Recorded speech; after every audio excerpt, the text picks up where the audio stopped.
it. I'll show you where that is. I'll post it on Blackboard so that you can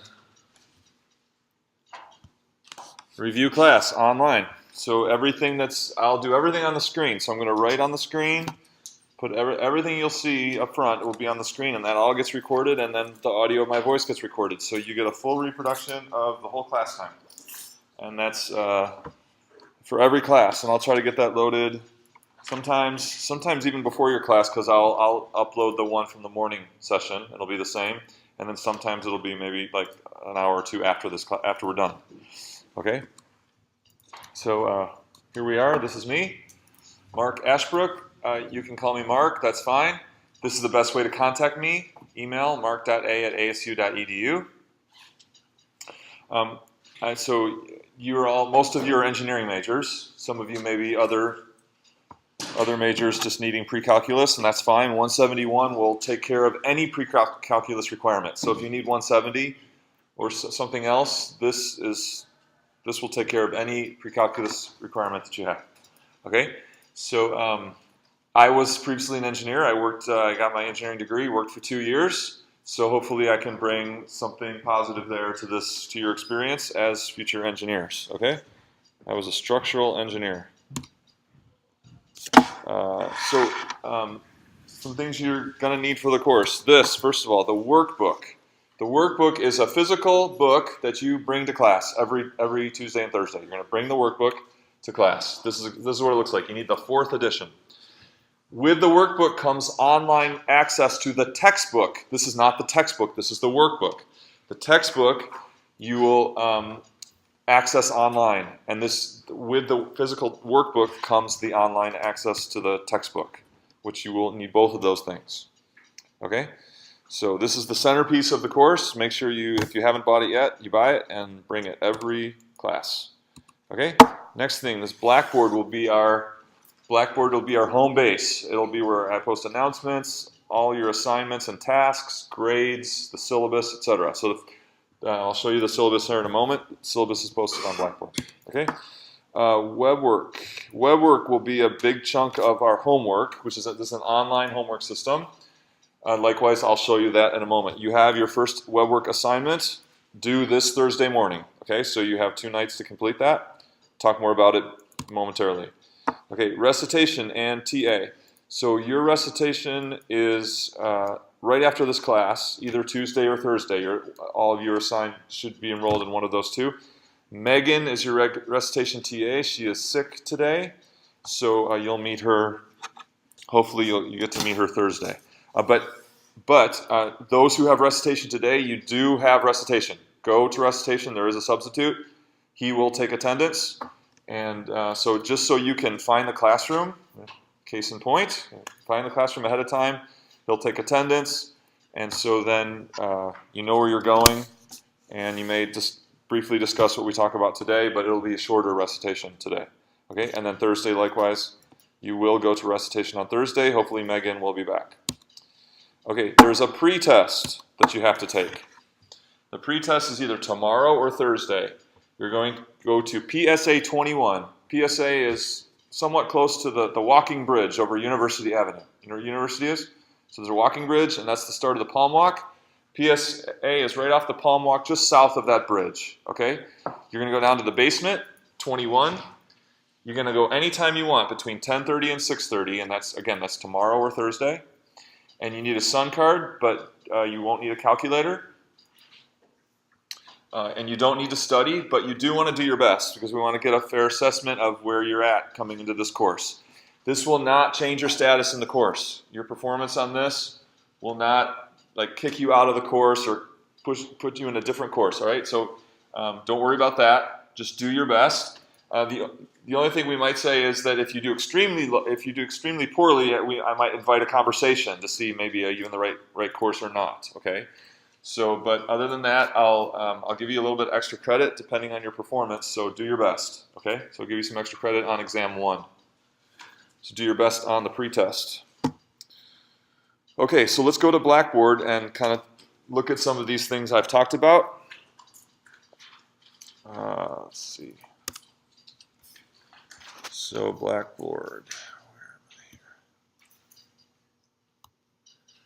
Okay, so on the announcements page, I have put the 4 key elements here, in case you forgot.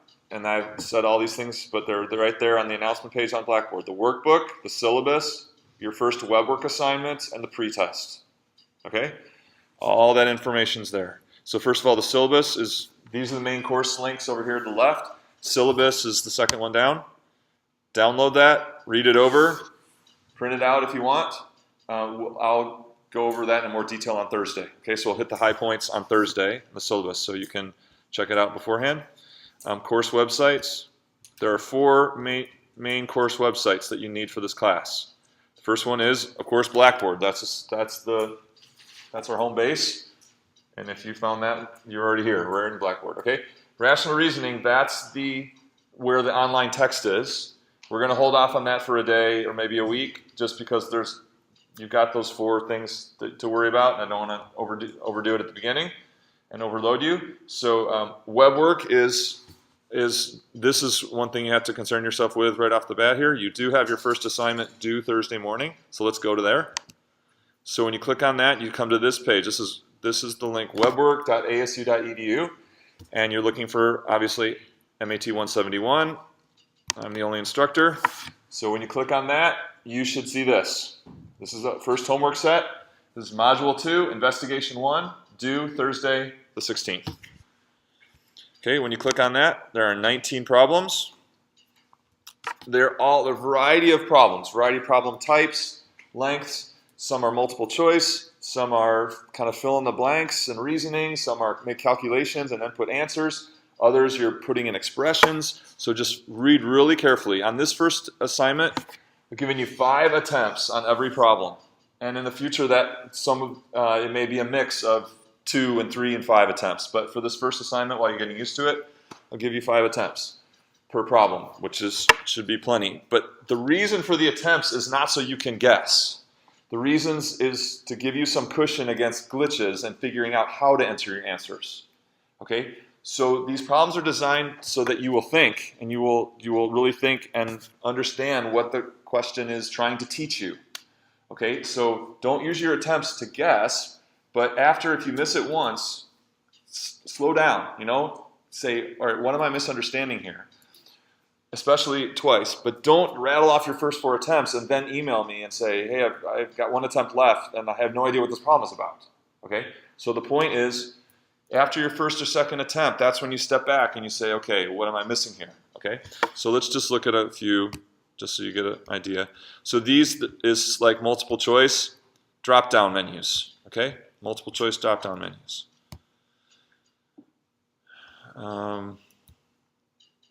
This one is entering a formula. Okay, so based on the information they give you, you're going to enter a formula, and it says write a formula that represents d, the distance between the 2 cars, t hours after 9 a.m. Okay, so I could put in something like x squared minus 3x plus 84. Okay, now here's the thing. You won't have a check answers button. You will have a preview answer and submit answers. Use the preview answer because you get some information. You get to see what your answer is without wasting one of your 5 attempts. So use the preview answer. So when you use preview, so look at this. I didn't waste an attempt, but it told me, hey, something's wrong with your answer because x isn't defined in this problem. There is no x in this problem, so you shouldn't have an x in your answer. So that's nice. It saves you some trouble. And also, as you build more complicated expressions with a lot of parentheses that go this way, this will often give you a nice image of what you've done, like fraction or it's easier to see and make sure you got your parentheses right in your expression. Okay, so use the preview answer button. Okay, before you actually launch an attempt. Okay, it tells you how many times you've tried it, how many attempts remaining. Okay, also if you have a question, this is the place to ask me a question about a particular problem. Don't go to your email inbox and start a conversation with me.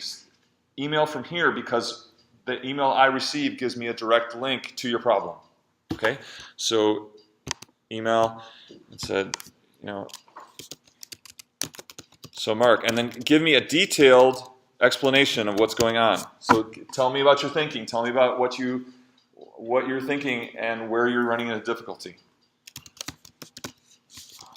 Okay, and then send the email, and like I said, I'll get a link right to this page, and I can check your past answers, and I can see exactly, because everyone's going to get different problems. That's the beauty of the Weber. Everyone gets different, similar but different problems, and so I get to see exactly what you're working on. So give me if you use the email instructor button, give me a detailed question or explanation of where you're at. Okay, the last thing I'll just tell you, and you'll figure out this, you just kind of got to jump in and figure out for yourself, is that you can, you'll see a download PDF either in this page or on this page where the sets are. Download a PDF. You can generate a hard copy. You won't see this page.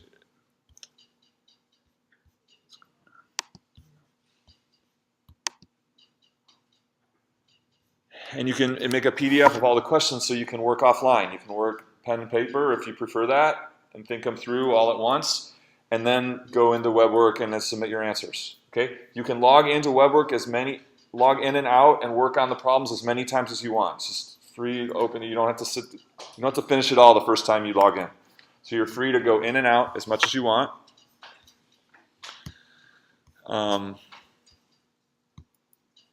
Any other questions about WebWork? So the deadline for credit will be 8:45 a.m. This first one, 8:45 a.m. Thursday. Okay? And then at that point, you can still go in and study and work on them, but you won't be answering for credit, and all the answers will be available. So when the time is due, you'll be able to see what the correct answers are for any that you missed. But the ones the ones that you get right, you'll know. When you finish the whole problem correctly, you get a green bar. That's the goal, the green bar. Okay, so you'll see the green bar across the top. And once you get that green bar, there's nothing else you have to do. It's all saved in the system. You don't have to email me and say, hey, Mark, I got the green bar on number 4. Okay, because it's all saved. It's all computerized. So there's no additional submission after you have the problem correct. All right, any questions on WebWork? That was my best explanation. All right, so where are we? We're in Blackboard, and I was showing you the course links. So the two that are most important for you are Blackboard, where you get the syllabus, and then WebWork. Rational reasoning, like I said, that's the online text. We'll just delay that for a bit. And then the Top Hat in-class questioning system. We will delay that for a bit too. I don't want to overwhelm you at the beginning here. But this, you will have, you should bring a smartphone, a laptop, a iPad or some tablet device, or anything with internet. So you got to have internet with you or a phone that texts, and you'll be able to use this. And so maybe we'll try for Thursday to get everyone enrolled in that questioning system. So bring every class period, bring internet with you. Most of you will bring internet with you, and if you don't have internet, bring a texting phone. Okay? And again, if you forget, the most important things are on the announcements, 1, 2, 3, and 4. And I'm going to take attendance and then go over those one more time. Yes, sir. How do you get into Blackboard again? My ASU. If you go to My ASU, you should have your list of courses, and you click on the course name, and that should take you to Blackboard. I think I'm not into Blackboard. Let's talk after class. Okay. Yeah, but for My ASU, you should have your courses, and then you click on the course name, and that takes you to Blackboard. Other questions? Yes, ma'am. How long do you think the pretest will last? 45 minutes at the most. Probably most students a half an hour to 45 minutes. So to get there and to get to wherever you're going next, just leave an hour. I would say that should be enough. Good questions. Any others? Okay, so what was I going to do next? Oh, I was going to do attendance next. Don't have the list in.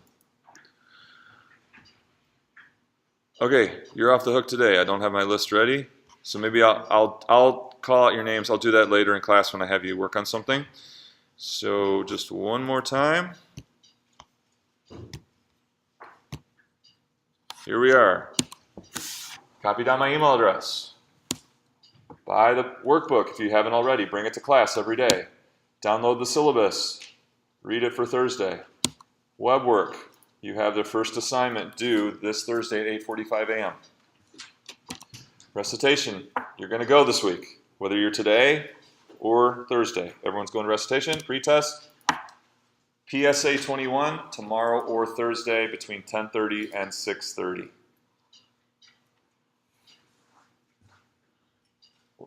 Any last chance for questions before we start some math? Oh, or I can show you my baby. So this is my baby, born October 16, 2012. She's 15 months. She's really cute, but you can't miss the details here. Future baller, and you got to get started with training early. She went through this phase when she was like 2 or 3 months old, where she just planked all the time. She's just planking all the time. It's great. And this is in the summer, last summer. And this is in the fall, and this is the most recent in the fall. So I'll show you some videos every once in a while. It'll be a sad day when she gets older, and it's kind of weird to be showing pictures of my 5-year-old daughter in class. But when she's a baby, it's like you can do it, right? Okay, so yeah, I'll be showing you some fun videos. But this is Emma, and does she look like me?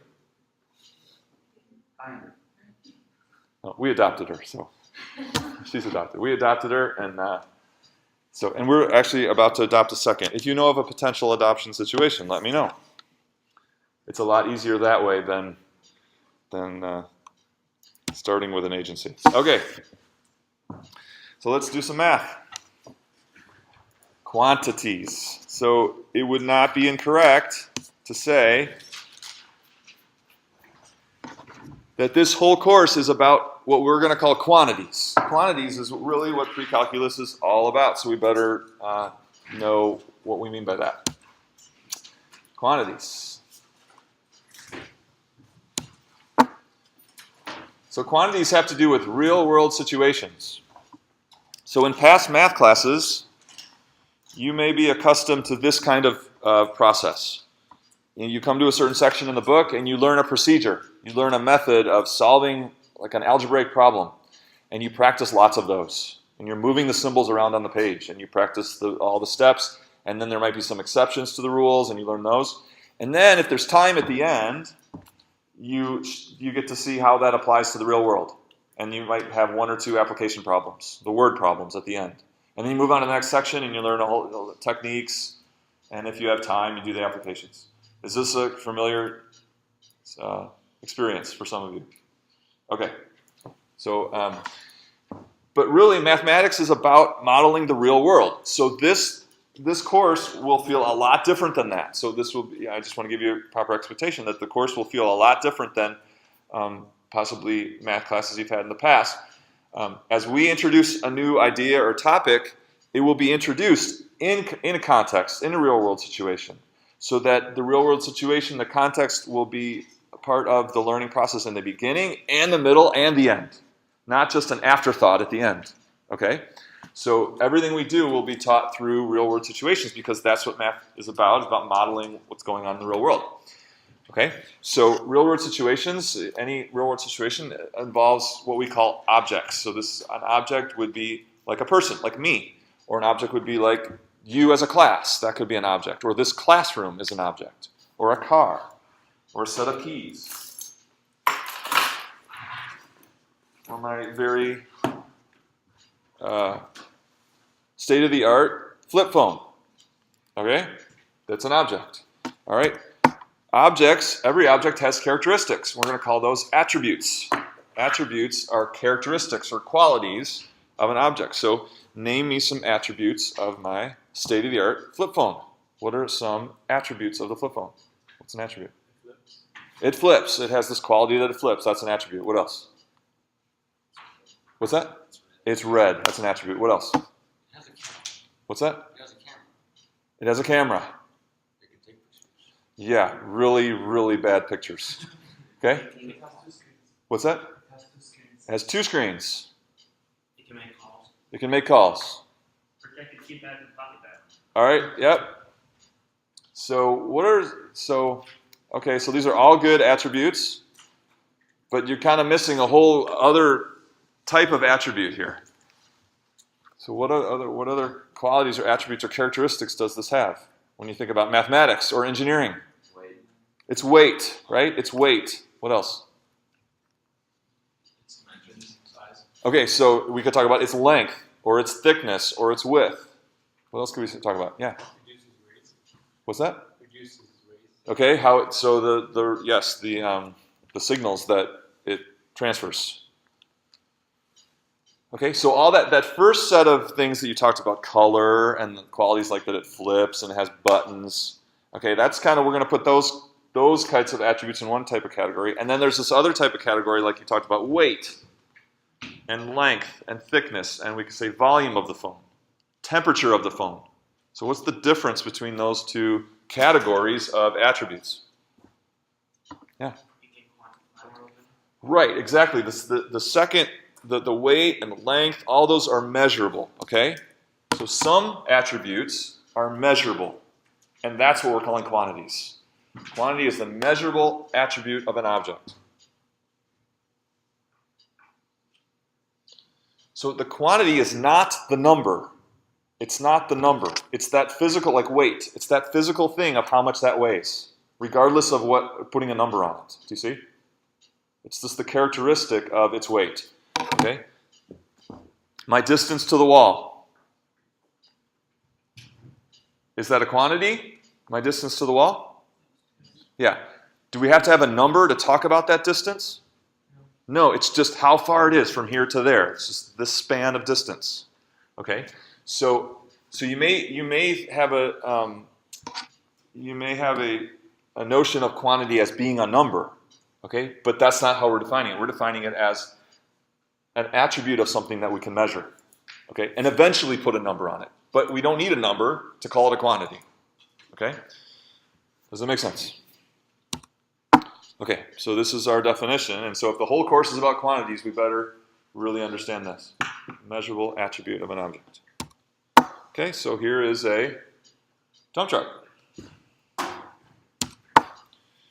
So the truck is an object. The truck is an object, and so what I want you to do is, in a moment, you're going to meet someone nearby to you, introduce yourself, say something kind, ask what you did over break, something like that, and then after that, I want you to name as many attributes of the truck as you can, and as you're doing that, I want you to sort between quantities and ones that are not quantities. Okay, so name as many attributes as the truck and determine of your list that you generate which ones are quantities and which ones are not. All right, so find a partner and go.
Okay, so make it your goal to come up with 5 of each.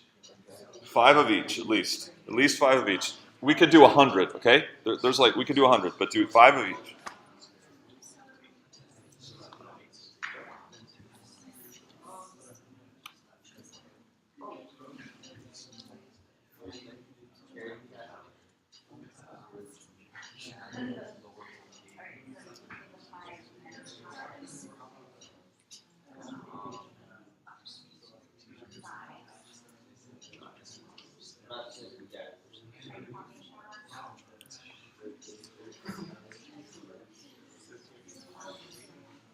Okay, let's see how we did. So, tell me, what's your name in the purple shirt back there?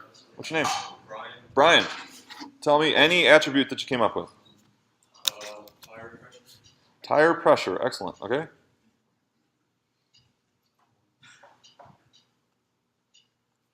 Okay. How about right here? What's your name? Aaron. Aaron. Give me another one. Load capacity. Load capacity.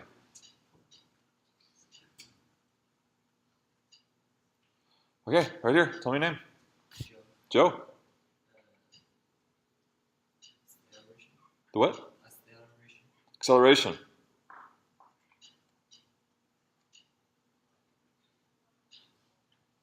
Okay, good. Tell me your name. The D, Yeah. density of the dumpster. The density of. So let's. Are you talking about the soil? Yeah. How about- Not density, dimensions of the dumpster part.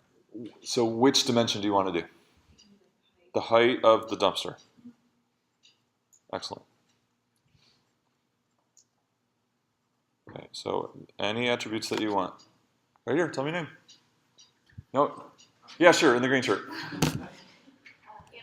You're Anna. Anna? Great. The length of the dumpster. The length of the dumpster. Okay, now in front of her. What's your name? Brooke. Brooke. The velocity. Velocity of. So how about just if we just said velocity? What would your reaction to that be? What's that? Okay, so it could be 0. All right, it could be 0. It could be non-zero. But what else? Yeah. There's not units or specific like measurement that you're tying to velocity, just kind of simple. Okay, so have we? Okay, that's true. It doesn't define the variable. A velocity of what? It could be gravity, it could be rotation of the earth, it could be a truck. Right. So maybe the wheels turn, and there's a velocity of the wheels. The whole truck moves. The velocity of the whole truck. There's this thing may tilt up and dump, and so there'd be the velocity of the dumpster. So what I'm getting at there is we want to be specific. So when you said velocity, what did you mean? Of the dumpster.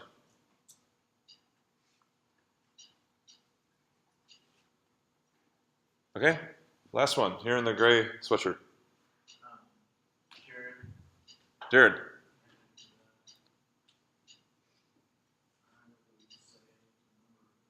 Number of wheels.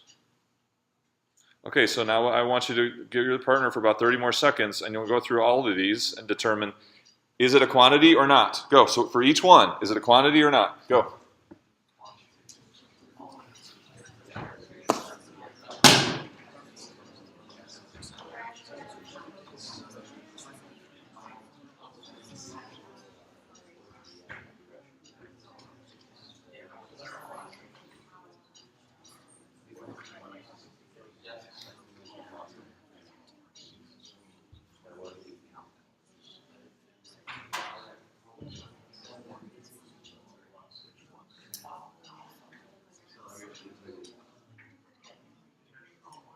You might want to move around too. Yeah, just a couple seats, right? Or up, just up behind.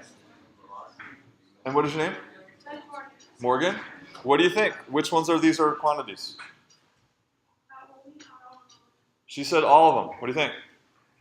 They are all quantities. These are all measurable attributes related to the truck. Okay, they're all measurable attributes. So let's just hear one or two that's not a quantity. So usually I get a couple that are not a quantity. So can you tell me one that's an attribute that's not a quantity? Sure, go ahead. I'm Justin. Justin? I'd say the color. Color of the truck. Definitely not an attribute. It's not measurable. I mean, it is an attribute. It is a characteristic, but it's not measurable. How about one more? Yeah. Alex and the brand of the truck. The brand. Good. Make or model, right? Make, model. That's a characteristic of the truck. That's not measurable. It's a word. It's a word, right? That's a category.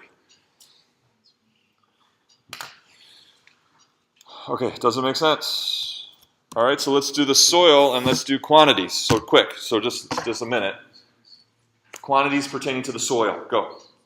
These are actual quantities now.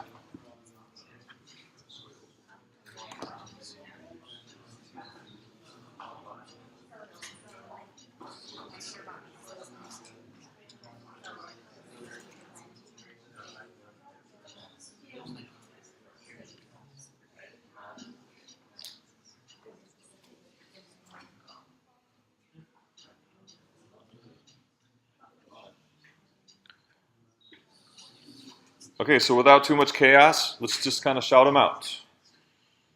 Weight of the soil. Volume of the soil. Density. Yep, these are all pertaining to the soil. Density, I heard mass. The force, which is actually, that is the same as the weight. Because weight is a gravitational force. But that's still a measurable attribute. Okay, what else? Color. Is it a quantity? Yeah, so it's an attribute, but now I'm asking for actual quantities. So color would be okay if it was just an attribute, but now we're quantities. So what about gravity? So the gravitational force on all of that is its weight. So the gravitational force on the soil is its weight. What else? Anything else? Yeah? Well, it's maybe a bit of a stretch, but the hardness measured in the Mohs scale of mineral hardness. Hey, if it's real, it's real. I don't know how to write that, so I'm going to say temperature.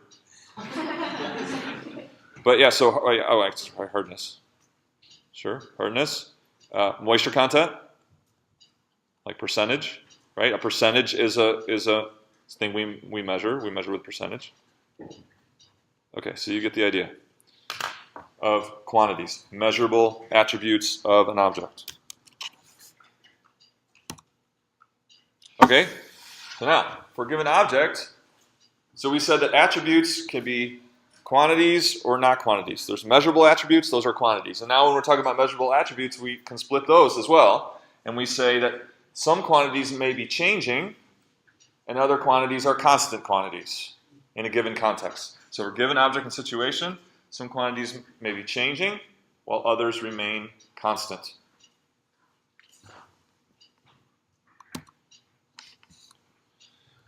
So what's the deal with this? A constant quantity, it retains the same measured value in a given context.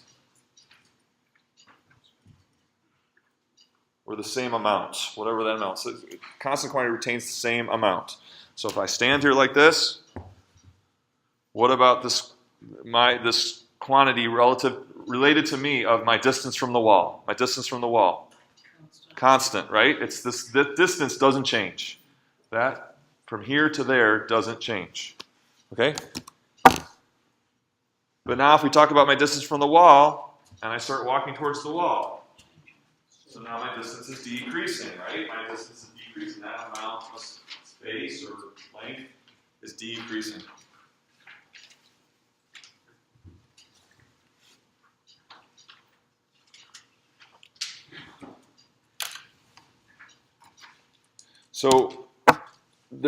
So when you talk about changing quantities, that requires a certain medium, okay? Or something that's behind the scenes that's needed to talk about changing quantities. What is that? What do you need to have to talk about changing quantities? No. Yeah. The rate at which it's changing? Okay, that has to do with rate. Rate is what do we need behind the scenes to talk about a changing quantity? Time. Time. We need time, right? So time, we've got to have time in order to talk about how a quantity is changing, how the amount of the value of a quantity is changing. Okay? And so when we bring time into the picture, we can talk about changing quantities.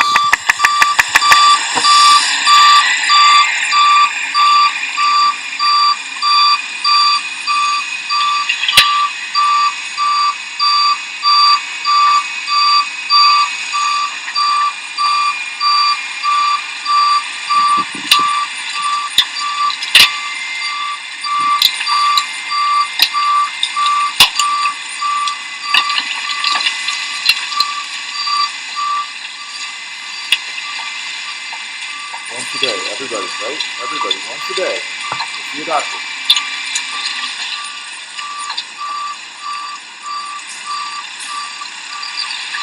I'm not talking about a truck.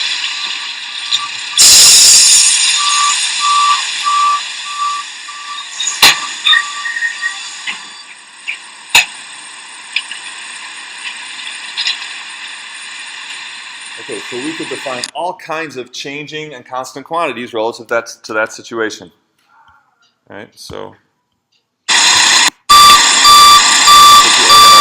put you to work in a second here, so let's let you watch it one more time.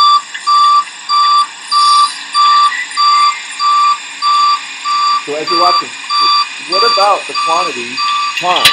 So if we just stated time, what's your reaction to that? Is that? Okay, but if I just want to talk about the quantity time, which is a valid quantity, what about that just saying time? Yeah. Okay, that's true. True. Okay, so you guys are you're bringing other quantities into it. You're bringing other quantities into it. But if I were just to declare, I want to talk about the quantity time, would you know what I meant? What's that? Okay, so here's what I'm getting at here.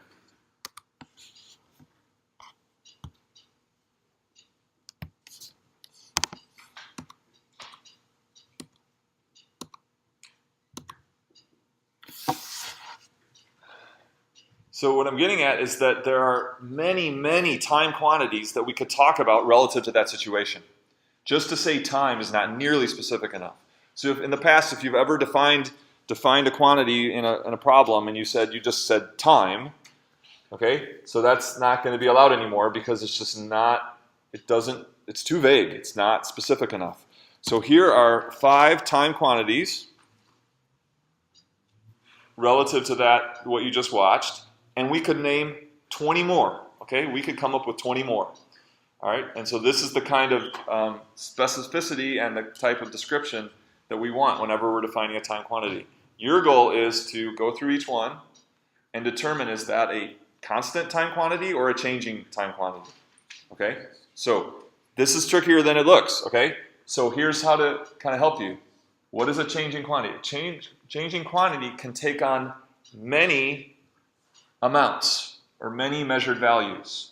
So you ask about that quantity. Can you say, can it take on different lengths of time, that quantity, or is it a fixed one period length of time? That's how you determine on ones that might be trickier, okay? So you can work together, take a couple minutes, see what you come up with, which ones are changing and which are constant. Okay, go. Talk them out.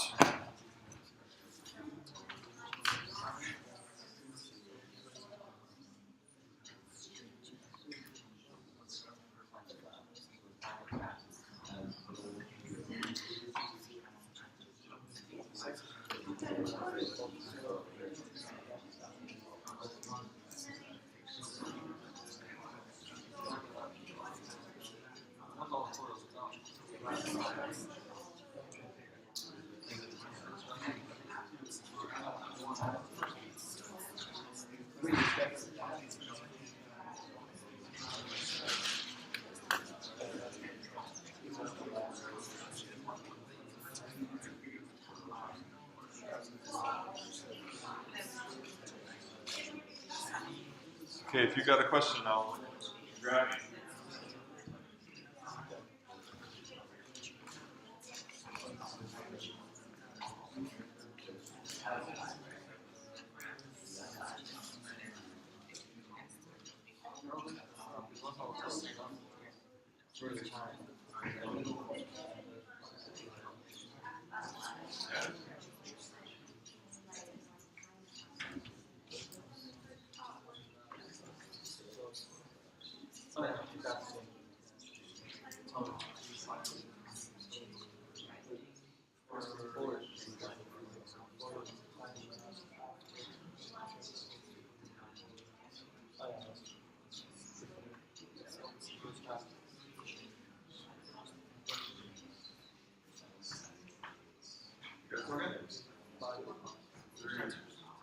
if they got an answer for all 5?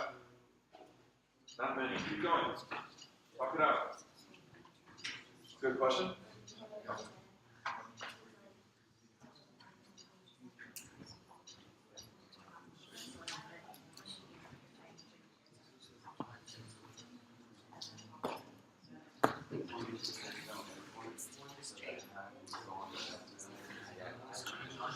So the second one is for all the first one is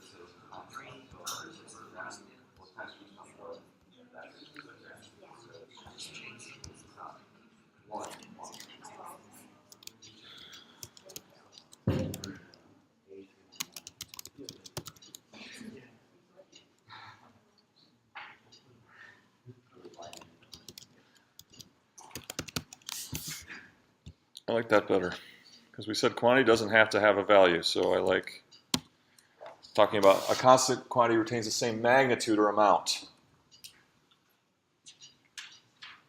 Okay, so now what I'll tell you is you can check against what you came up with. 3 of them are constant and 2 are changing. 3 are constant, 2 are changing. So take another minute to talk about it, see what you think. 3 are constant, 2 are changing.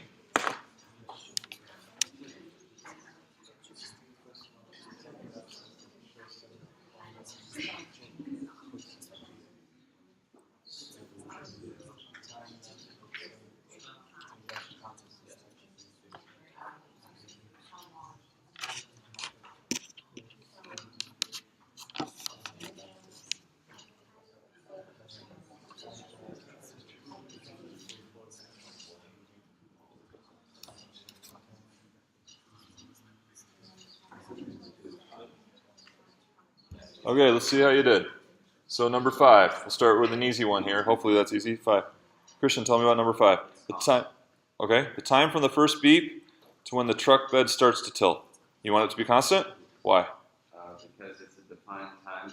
It's between 2 things happening, so it stops after the tilt. Here, measurement stops. He's saying it's constant. Do you agree with that? Right, from the first beep to when the truck bed starts to tilt is a fixed amount of time. It's a fixed duration of time. It's constant. All right, let's go back and do them in order here. So number 1. What do you think? The time elapsed since the soil first hits the ground. Changing or constant? So can that take on many periods of time? Or is it just one fixed period of time? Yeah, what do you think? Changing, Okay, how come? because they don't really tell you if they're dumping all of the soil. If they're dumping all of it, it's going to take a certain amount of time. Okay. If they're only dumping like half of it, say, it's going to take less time. So it's like it's not set. It's just the clock starts when the soil hits the ground. It just keeps on going. Very well said. The clock starts when the first amount of soil hits the ground, and then then as more and more soil hits the ground, this quantity of time increases. Does it make sense that that's a changing quantity? The time elapsed since the soil first starts hitting the ground. Soil first hits the ground. Does it make sense? I know this is a little different. Okay, how about the time elapsed for all the soil to be dumped? Red shirt in the back. What's your name? Tim. Tim, what do you think? I think that's changing. Okay, why? It's well. Is there? I guess it really doesn't tell us. Is there a speed that's going? Is it one speed? You push the button and the bed starts going up? Or? So it's for what you saw, for what when you for that experience of that certain dumping of that soil. So the time elapsed for all that soil to be dumped in that one experience. It's not. We're not going to do it over and over again. So it's constant. Yeah, so that's constant, and the key here is that it's for all the soil. That'd be constant. Make sense? Okay, the total time the truck bed spends moving, i.e. tilting upward. Tell me your name right here. Christina, Christina, what do you think? it's constant. Why?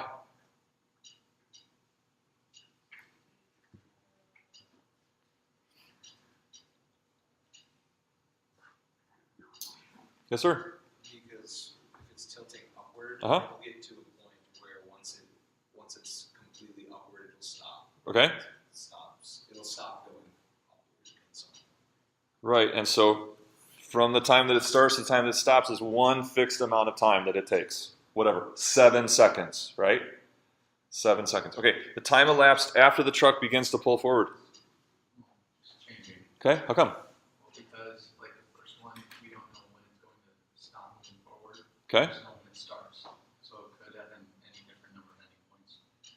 Right, so there's that time elapsed after the trunk begins to pull forward could be a very short amount of time, or you wait a few moments and it's a longer amount of time, or you wait a minute, or you wait an hour. Okay, and all those amounts of time fall under this quantity, time elapsed after the truck began to pull forward.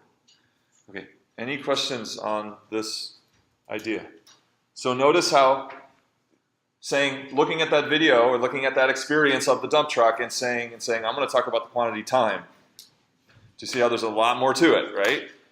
You all could come up with, like I said, you could all come up with a dozen more of these, 20 more different time quantities related, whether constant or changing, related to that situation. Okay? So just saying time that's not permitted anymore, because you got to be specific. Exactly what time quantity do you mean?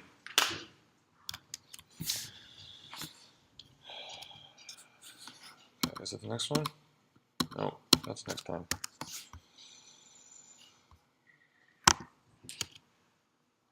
There we go. This is what I want. Okay, so changing quantities. So like I said, this course is all about quantities, and then more specifically, it's really about understanding changing quantities. It's really about understanding changing quantities. So we need a way to represent changing quantities, and you've all seen this in your past. How do we mathematically represent a changing quantity? So for instance, the time since the truck started beeping. Units. Okay, but how do we represent that? Yeah, so a variable is this way that we represent a changing quantity. And so a variable is a letter. Okay? Math book's favorite variable is x, right? But any letter is okay, B, C, D, P, and so we use a variable to represent every value that the quantity could take on. So now with a variable,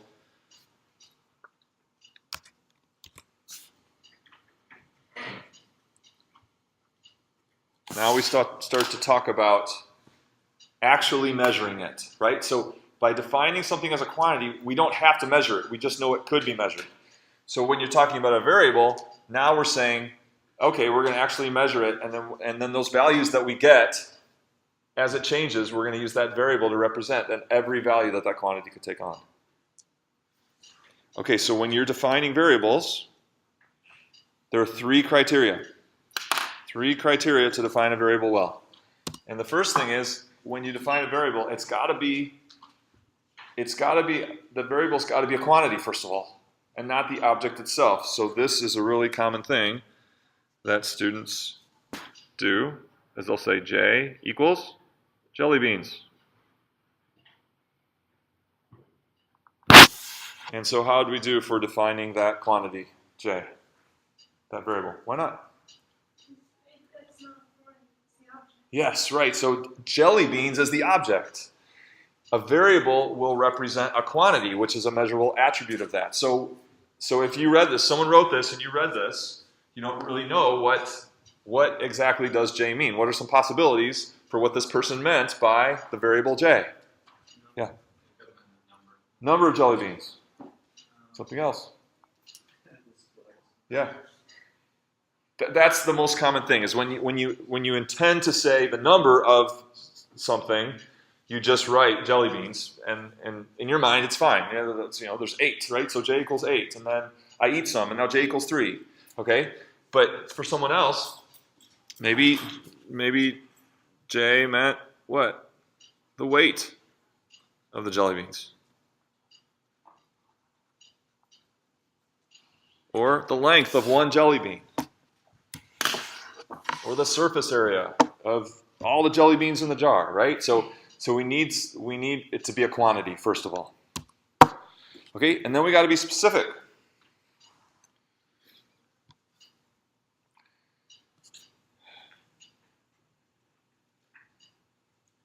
So J equals volume. How about that? Is that a quantity? Volume? It is, but it's not specific. Yeah, but it's like of what? You know, like volume of what? So volume of all the jelly beans in my hand.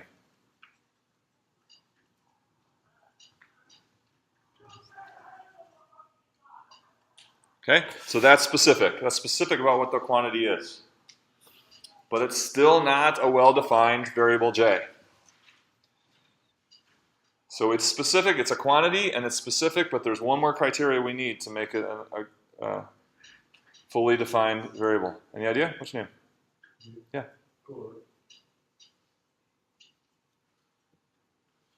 No. Something else we need. Units. Is that what you're gonna say? Yep. We need units, okay? And so we've got to have units. So to make this right, we say the volume of all the jelly beans in my hand in cubic centimeters.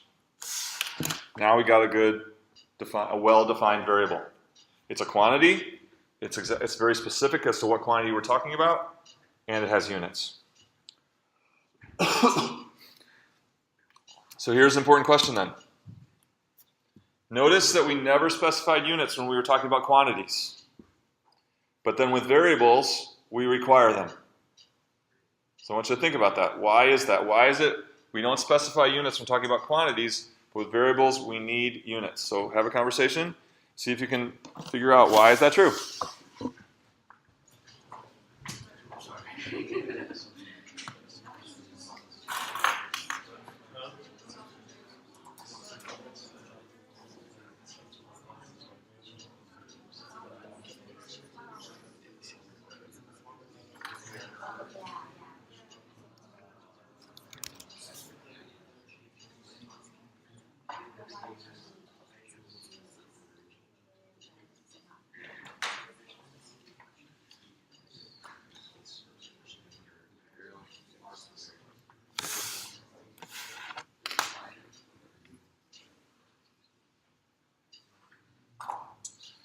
Okay, so here a little. Anyone think they can articulate why? Yes, sir. What's your name? Yeah. Because variables are placeholders for numbers. Okay. Yeah, he's on it. So anyone want to expand on that? That's exactly the reason. Yeah. Because quantity doesn't need to be measured, it just needs to be able to be measured. Okay. And so keep going. Yeah. Good. I was just going to say that not all units have the same fixed amount. Okay. So he's just all right. Right. Yeah. This is all good. Any more to say about that? So my distance from the wall. My distance from the wall, does it need units? My distance from the wall. As a length, as a distance. No, it's just from here. It's how far it is from here to there. But now if I want to measure that, so I'm going to say, oh, it's 24. 24 watts, right? So now if I actually measure it, and I say that this variable is going to take on these different numbers, 24, 22, 18, 10, 7. 10 and 7 watts, right? So with the variable, like I said, we bring numbers into it. And so with that variable representing those values, we need to know what those values mean, okay? So 24 millimeters? No, right? 24 meters? Meters like this. No. Maybe feet. Maybe I'm guessing that's 24 feet, right? So that's why with variables, we need units, because variables are now actually talking about measuring and assigning that number to the variable. And when you have the number, you need to know what that number is a measure of. Okay? But the quantity itself is just like the amount or the magnitude, that characteristic, that attribute. So that it can be measured but doesn't have to be. So it doesn't need a unit. So the weight of my phone. We could pick all kinds of different units to measure it in, but it's quantity, that quantity is just the weight of it, that physical attribute. Okay? Okay, so here we go. So at the bookstore, so what are the 3 criteria for defining a variable well? First criteria is? Has to be a quantity. Make sure it's a quantity, not an object. Second, be fully specific about what quantity you're talking about. So time is no longer fair game. Volume of what? Okay, be specific. Distance, no good. Distance from where to where? Okay. Third thing, need units. Okay, so here's the situation. At the bookstore, each manager supervises 8 cashiers. Number of employees needed fluctuates throughout the semester. So I'm going to define my variables as M is going to be equal to managers, and my variable C equal to cashiers. What do you think? How did I do defining these variables? Good? A few people are saying no. Heard some no's over here. Why no? Yeah. Because boundaries are not quantity. It's what? They're not quantity. He's saying that's not a quantity. It's an object. It's an object. Agree with that? Yeah, I did terrible, right? I violated rule number 1, okay? But this is very common. So you all look at that and you know with the context, what do I really mean? Number of managers, number of cashiers, okay? But we're going to make sure that we always do that, okay? So you know what I mean, but so it's got to be a quantity, number of managers, number of cashiers. So here's this this phraseology that we're going to see all throughout the course. We want to express the number of managers in terms of the number of cashiers, okay? So in terms of. So if I want the number of managers in terms of the number of cashiers, is that going to be M equals an expression with C's,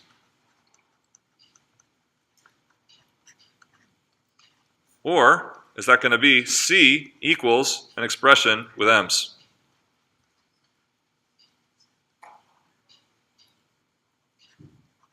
See if you agree with the person next to you. Is that going to be number 1 or number 2? Is that expressing the number of managers in terms of the number of cashiers? Is that going to be M equals some expression with C's, or C equals some expression with M? See if you agree with the person next to you.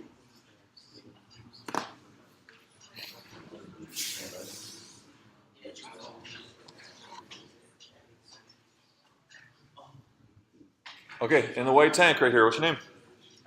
Alex, what do you think? Number 1 or number 2? Number 1. You guys agree? That's right. So now I want you to do it. Okay? Write that formula that expresses number of managers in terms of the number of cashiers. If each manager supervises 8 cashiers. Each manager supervises 8 cashiers. So I want you to write me the formula.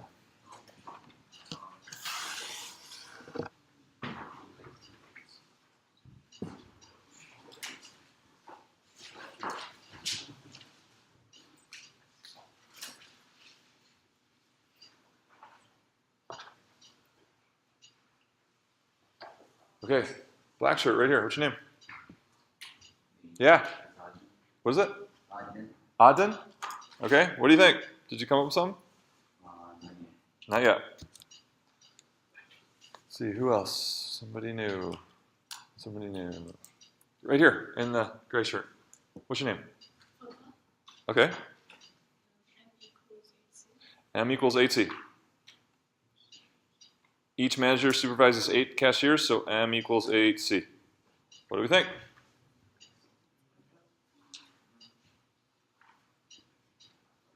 So, seems right, right? Reading that phrase. Well, let's give it a shot. Let's just check it. So I'm going to tell you that there are 10 cashiers. And from your formula, how many managers does that give me? Gives me 80, right? How'd you do? Is that right?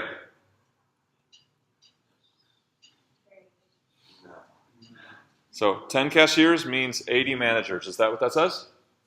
No. Okay. So it's easy to just, from reading, just write down an equation like that. So it's a common mistake. Okay, it's a common mistake. So the moral of the story is you got to think through it, and if you do something quick like that, you got to check it. So that's why we did this. We checked it, and so we come back and we say, "Uh-oh, that's not right. There's not going to be 80 managers and 10 cashiers. That's not what this is saying." So, and I'm sure there were lots of others who also put that. Did anyone Not put that from the start. So what should it be? Yeah. What's that? Well, but we want managers in terms of cashiers. So we still want M equals, yeah. C over 8. Does it work? So now I got 20, so now I'm going to say C is 24. And from her conjecture there, M will be 3. Does it work? That's right. 24 cashiers would be 3 managers. Okay? But this is the idea of writing one variable in terms of another. That means that that first one is going to be equal to an expression of whatever you're in terms of, right? So this is M in terms of C. So let's turn it around the other way. And now write a formula that expresses number of cashiers in terms of managers. Go. Number of cashiers in terms of managers.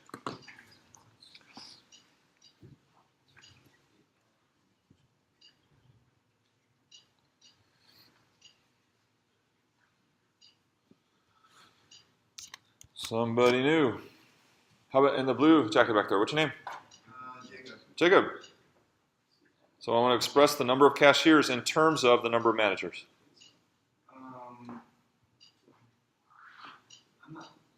Wouldn't it be C equals something M? C equals something with M's. Good. C equals something with M's. So if we knew the number of managers, what would we do to the number of managers to get the number of cashiers? That's what we're asking. Yeah.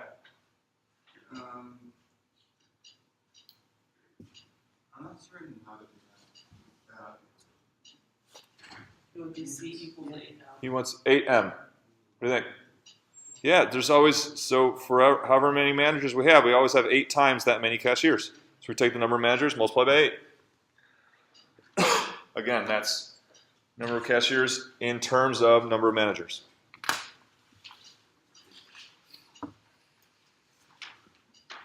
Okay, any questions on that?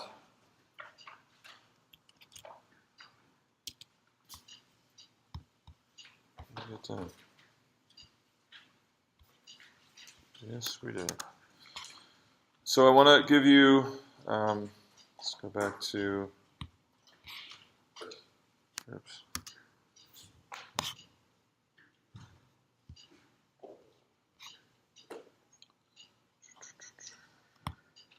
Okay, again, there's a couple more things I didn't say about web work. I want to just repeat about web work. So about web work, if you try to sign in, so you'll sign in with your ASU Write ID, and it says you get a message like invalid user ID or password, saying you're not enrolled in the system or something like that.